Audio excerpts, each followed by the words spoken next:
আসসালামু আলাইকুম। আবারও চলে আসলাম খুব সুন্দর এবং ছোট একটি ইসলামিক গল্প নিয়ে।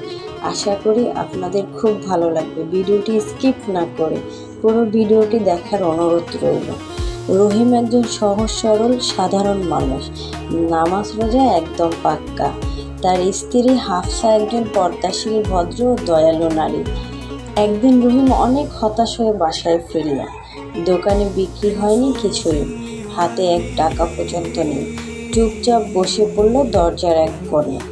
হাফসা কিছু না বলে ওর পাশে গিয়ে বসল এবং স্বামীকে জড়িয়ে ধরে বলল, তুমি যদি আজ কিছুই না নাও আমার জন্য, তবুও তুমি আমার কাছে পৃথিবীর সেরা স্বামী। রিজিক দেয় আল্লাহ, আর আমি তোমার পাশে থাকবো সারা জীবন, যেমনটা হযরত খাদিজা ছিলেন রাসূল সাল্লাল্লাহু আলাইহি সাল্লামের পাশে।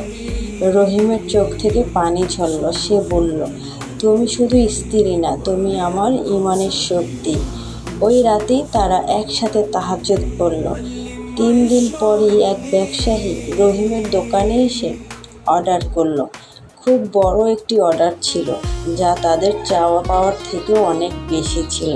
হাফসার সেই একটু বিশ্বাসই ছিল রহিমের জন্য অনেক বড় পাওয়া।